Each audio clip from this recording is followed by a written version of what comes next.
What is up, everybody? Back at you again. It's me, Ian, here again with my lovely fiance, Erica. What's up, guys? Yo! So, it's about that time. We just had a new movie come out. We just went and watched it. That movie is...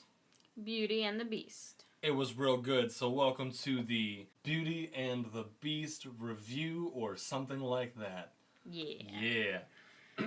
Alright, so right off the bat, I like how they started it with the Disney castle logo instead of being, the normal one, which is, I think, Sleeping Beauty's castle. I think so. Or Cinderella's. It's whichever. One of the OG Whichever. princesses. But it was with the Beast Castle, and I think that was a really cool way to open it up because it went from that straight into the actual, movie. And, one thing that I thought they did really well was provide more backstory. So right away in the opening sequence, instead of having that stained glass narration about how the beast got cursed, how they actually showed it.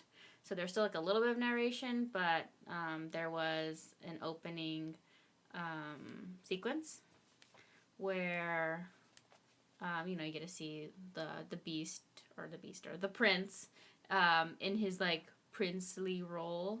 And, having a party, and then you actually see him being cursed. I thought that was really cool. A curse upon thee, you handsome fellow. Dan Stevens. Hunksicle 2017. Dan Stevens, hunksicle extraordinaire. You can put that on your resume. Special skills, hunksicle.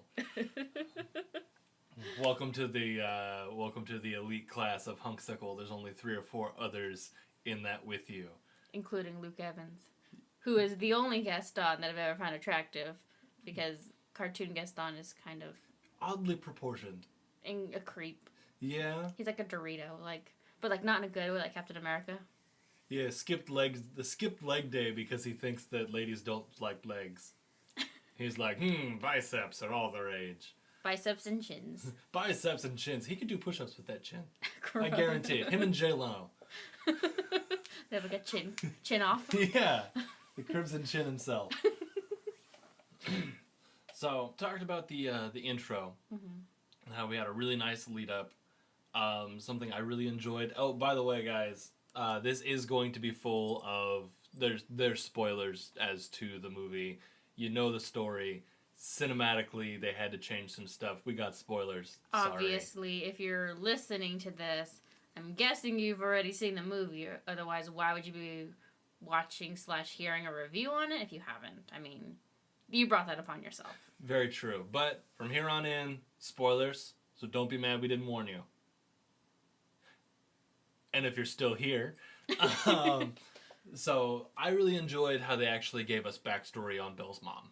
Yes, that's something we haven't seen before. Mm-hmm. How it was like, oh man, Maurice is heartbroken, and Belle apparently never knew her mom, but why is that? And then they go forth and say, oh shit, it was the plague. And you're like, oh. Super sad. Super sad. But I really like that they did that as well, because, it's a trend with Disney. Disney doesn't like mothers. All the mothers are dead. Yeah, Disney doesn't like moms. Pixar doesn't like dads. It's a thing. But yeah, I feel like you get to know more of Belle and her father's relationship because of that. I mean, at first it's the whole thing with why won't you talk about my mom? What happened? Breed hostility. Yeah, and also put a wedge between them. There we go. And then when she's with the beast and which by the way was a really cool aspect, the whole book thing where you could go anywhere. Yeah. That was really cool, but how she went to her old house and then finally put the pieces together about what happened to her mom. It made their relationship make more sense, because that's something really painful, because you would think that her father would feel like he was abandoning Belle's mother, even though she was the one who said, hey, no, you need to leave. You need to save our daughter. But that does seem like, oh, I just abandoned her there to die. Yeah. But I would hope that he understood that at the time, medicine, as we know it now, didn't exist. So it's like, oh, you got the plague? You done, kid. Yeah. That was super sad. It was a really hard moment. Like that was tough. And I liked how they incorporated the rose with that. Like, it was like a rattle. Yeah. Yeah, and like that's why roses hold such importance to Belle. Yeah. Mm-hmm. So like, roses have always been important with the story as far as like the Beast and his rose. But then I like that they incorporated that into Belle's story too. There's just more pieces that make them fit. Mm-hmm. So, talking about Belle, what did you think of Emma Watson? I love Emma Watson. I've always loved her since she was in Harry Potter, and so this could be my totally biased opinion, but I thought she was great. I know a lot of people say, oh, like, she was a bad casting choice. She doesn't look like Belle. She doesn't sound like Belle. And she's just Hermione to me. Like, I think that's bullshit. She's a great actress. She did a really great job. If anything, her character, like her as Hermione and as Belle, they're very similar. So I think it works because she's already used to playing that type of character. And as far as her singing, I thought she did a good job. She's not a singer. She's not like the voice of like the next like big voice, but it was very raw and pure, and I thought it was very nice. Yeah, by no means is she the world's greatest singer, but for the character, I feel like she did a great job. Honestly, I don't know who they would have cast instead. Like trying to find other casting choices for Belle. I know a lot of people were saying like, oh, Anne Hathaway, like she has the perfect face. Like, well, if you're going according to the animated film, yeah, they have similar faces, but she's too old, first of all. Yeah. Way too old. And her singing voice is pretty good, but it's, I don't know. I think it was those people who wanted a shot-for-shot remake, which it wasn't that. It was different. No, and I'm actually really happy it wasn't a shot-for-shot remake. If they had just regurgitated something we've already seen, what's the point? Right? Like, we don't need to see that again. It's like how they did it with the live-action Jungle Book. It's like, it was not a shot-for-shot regurgitation of the animated Jungle Book. This one had mystery and intrigue. And there were similar aspects of it. Like, of course, like it was characters and most of the storyline that you recognize, but the whole point of making a remake is to add something. So, like with Cinderella, like the remake, how they added the whole thing with the mother again, and it just made the character more compelling and dynamic because you have this backstory that explains why they are like the way that they are. One thing I will fault the movie on, and I think this is sheerly personal, they cut out my favorite song. What song is that? Isn't that only in the musical though? I don't care. It's a good song. If they took other aspects from the musical, they could have taken that song too. Damn it. Okay. Because the way that they have it set up, the way that it's always kind of flowed is Gaston decides, no, I'm going to marry Belle. And then he's like, and I have to get rid of the father to do that. So, oops, you're crazy. Get out of here, you nerd. Like, that's what it feels like. And everybody's like, yeah, you're crazy, I guess. Because Gaston tells us how to feel. Yeah, I could see that. When Maurice comes back and they're like, what, the pub or whatever. Yeah. And making all these accusations about like, oh, Gaston tried to kill me. It did seem kind of strange that everyone was all like rushed to believe Gaston. I mean, that is kind of his role in the town. Like, he's like the hunksicle. He's, no. Gaston's not the hunksicle. Luke Evans is the hunksicle. That is Luke Evans. Yeah, no. They're different. Oh, okay. So the character isn't the hunksicle, but the actor is. Yes. We don't like Gaston. But yeah, like they did seem to rush to believe him. Like there was no conspiracy involved, and yeah. I like the extra dimension that the addition of conspiracy gives to the story. Okay. And I mean, it was already a little bit over 2 hours long. Yeah. It would have been an extra 5 minutes. Yeah, for a great song. Yeah. Talking about like, yo, this dude's crazy, take him away. Speaking of songs, what did you think of the added songs? Like, in comparison to the animated film, like, I don't remember the song's called, but it's like the Beast song, the song he sings by himself. Oh, yes. After Belle leaves. I liked it. They did a really good job. Nothing felt shoehorned. Nothing felt out of place. So as they added things, subtracted things, it was like, oh, I missed that, but the story still works. Yeah. Like, everything as a whole is still good. So the addition of the songs that weren't in the animated film. Evermore, the song's called Evermore. There we go. The addition of the songs that weren't in the animated film, perfect. Awesome.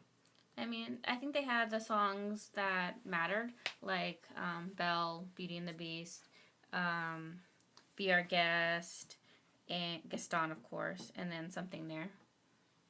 Like, those are the main ones that I think were really crucial to the story. And the extra songs, the songs I took out, I mean, with the musical, like the stage production, I think it was a really good balance. And I completely agree with you, but I just made a realization. As much as I hate the character Gaston, he is actively involved in the best songs in the show for me. So Gaston and Maison des Lunes are like his songs, and they're my favorite songs. Is it your favorite songs because it's your favorite to perform, or is it just they're just good songs? Yes. They're a lot of fun. So what'd you think of Josh Gad as LeFou? I thought he was like the absolute perfect choice. Yes. He is LeFou, and I can't think of anybody who would have been better for that role. 100% agree. Like, even the voice, like the whole voice, like just the way he looks in general, it matches, and then his acting as the character was also perfect. He made some great choices. With talking about him, of course, we have to talk about the controversy, which I don't see what the big deal was. So if you don't know, there was, the whole controversy because, I don't know, did Disney put out a statement saying that this is the first gay character? Yes. Or the director, or somebody related to the film. Yeah. Somebody with weight to throw around to the film said that this is our first gay character. Haha. Which I thought it was very subtle. I don't know why there was all like this big controversy and people were freaking out and boycotting the movie, because as far as I could tell, the only like gay moments, quotes, that I saw were, looks that LeFou gave Gaston. Is kind of like, it was more than just like hey, I'm your best friend / hype man. It's kind of like, hey, I'm kind of in love with you. I admire you. And then there was the moment in the castle when all the townspeople were fighting all the furniture, where was it the wardrobe, got those 3 guys and like dressed them up as women. And then that third guy was all like, ooh, like I'm pretty now. Like, I'm pretty. And then that same guy at the very end was dancing with LeFou at the end and at their wedding. But those are the only 3 moments that I could see that could be perceived as gay. And they were very subtle, and I don't think it was a big deal. It was harmless. There was no anything to it. I feel like if you weren't paying attention, you'd miss it. And even then, the whole like dancing at the end, the way they set it up looked like, because it's a big group dance scene, it looked like it was time to switch partners, and it just happened to be 2 guys next to each other, so they were like, oh, okay. Looks like we'll keep dancing. It could have been perceived that way, so, like, those people who want, I don't want to call it any people, but typically religious people who don't like those kind of things, they could have easily explained it to their children that way if they didn't want, to say, oh yeah, they were 2 gay men. So which, of course, that's a whole nother conversation. Yeah, we're not getting into that today. But I think it was harmless. We're not talking politics today. No. But yeah, all in all, the whole controversy, people need to calm down and more than harmless. And I'm gonna say this. Y'all need to pipe the fuck down. Stop being offended. You heard it here first, folks. Hot off the presses. One last point of LeFou. I liked, well, I haven't seen the musical, like the production, but I liked that in the film, they made him switch sides. Yes. So he, like, realized, like, oh, Gaston is an awful person. Like, he would actually put Maurice, like lock him up to marry Belle and put the whole town against this harmless creature, this beast. He hasn't done anything. He's been hiding in this castle the whole time. And he was like, you know what? I'm done. Like, I'm on your guys' side. Like, he's not the guy I thought he was. And then at the end, you know, he ended up being at their wedding. Mm-hmm. And it was a lot of... it was good to have more character development for a supporting character. Yes. Where it's something that, if it's not there, you're not going to miss it. But it's just one of those small details that's like, ooh, okay. Now you made me care about this. Now you made me care about the hype man.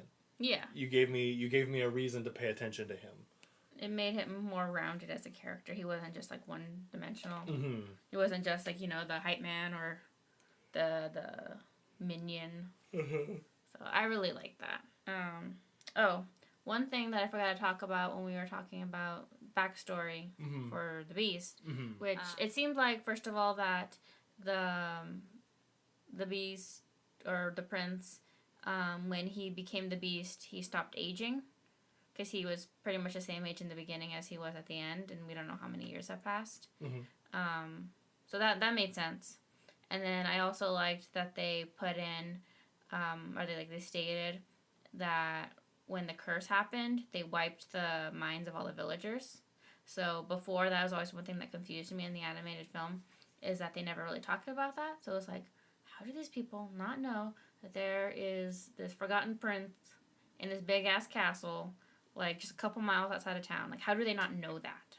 Right? It's like, okay, so y'all spent all this time paying taxes to the dude, and then he got turned into a beast, and you're like, cool, he's a beast, fuck that guy. Yeah. like what? It didn't make sense before. It was No. it was a plot hole for me. Yeah. So I like that they incorporated that, and I was like, oh, that makes sense. They don't remember because of the curse. And then when the curse is lifted, they're like, oh, I totally remember you. What's up? It's been... What year is it? It's been 40 years since I've seen my wife. But yeah, I thought that made a lot of sense. Like Disney making live action movies and fixing plot holes. Yeah. Tagline. I guess one of the last things that I have to bring up. Well, I guess I have two more things. Okay. One, what did you think about Belle being the inventor instead of her father? It was interesting because they made Maurice an artist as opposed to an inventor, and they gave that the inventing spirit to Belle, and it doesn't bother me. It makes sense. She's a smart girl, so of course she's gonna be she's gonna have an engineering spirit. You know what I mean? Yeah. Like, if you have all of this knowledge, you're gonna do something with it. It was just a little bit like, oh, so you took that path. Yeah.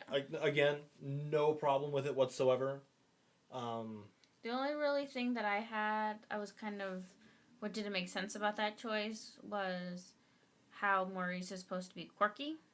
I guess he's an artist. I guess artists can be crazy, but I think the crazy inventor just makes more sense. Yeah. Like, always fiddling around with, like, his gadgets. Because if you have an artist, you're like, oh, they make art.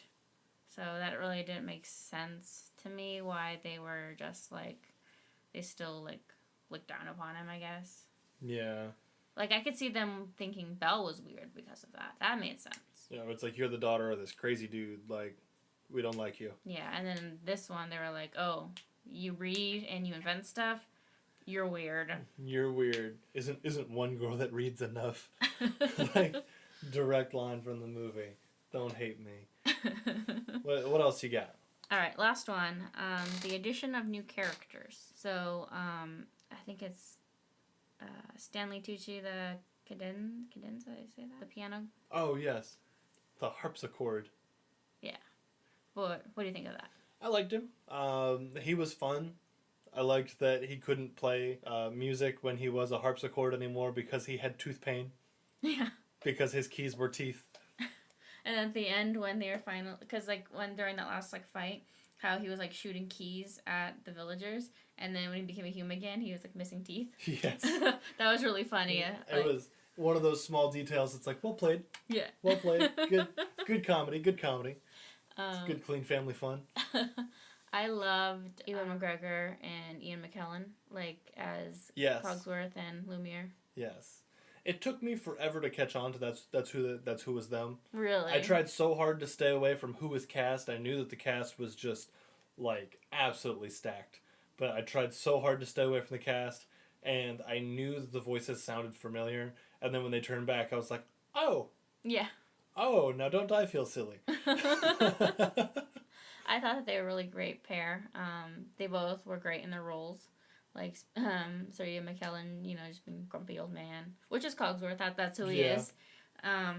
Which it's not really related, but it's funny to me because it's Ewan McGregor and Ian McKellen, which your name is Ian, but people have called you Ewan. Yeah. So all the time. It's just funny to me. It's nothing related to the movie. It's just absolutely funny. Nothing. However, I would have thought it would have been really fun if they would have used Patrick Stewart and Ian McKellen. Just give them another chance to hang out together and be iconic. Do you think Patrick Stewart could have been Lumiere? Probably not. Like, I love the guy. He makes me laugh. I don't think he could have done it. At least not to the caliber that it was done. Yeah. Yeah. And I have to say, I kind of forgot that Plumette was a character. Oh, right. Yeah, and then when they introduced her, I was like, wow, Disney, you have successfully made a feather duster attractive. Like, well played. I feel kind of silly saying it, but like, hats off to you, Disney. Well, I mean, they're good at that. I mean, they made Lion sexy. Touche. I mean, all right, so we're kind of out of time for this time. Any last thoughts? I wanted more FaceTime with Dan Stevens because he's a hunksicle. He had him a little bit in the beginning when he was wearing weird makeup, so I don't really count that. And then at the end, which, by the way, the whole line with what did you say? Like, what do you think? Do you think he can grow a beard? Yeah. I was like, ha ha. Can you grow a beard? You fell in love with him when he was all hairy, and you wanted to stay all hairy. If you can't, no. If you can't handle him at his baldness, you can't handle him at his beastness. Get out of here. Selfish. Dude just spent how many years covered in hair? You let him have no beard, damn it. Let him experience the air on his skin again. Get out of here. Triggered. Anyways, yes, I would have liked more Dan Stevens, but I get why they didn't. Makes sense. Good choice for somebody with more FaceTime. I'll just go watch more Downton Abbey. It's okay. Have fun with that. I'll be somewhere else. Okay. All right, so that's going to do it for this Beauty and the Beast review. Tell us what you thought. Holler at us in the comments down below. Holler at us on Twitter. You can tell us what you think there. I'll have links in the description for our channel, Twitter, and then our personal as well. Yeah. Other than that, just come on back next week. We're here every week talking about who knows what, and we always have a blast. So if you have any suggestions of stuff you want us to talk about, let us know that too. Yeah, down in the comments, shoot it at us on Twitter. We're always listening. Other than that, don't forget to like, comment, subscribe, and tell your friends or something like that. We'll catch you later.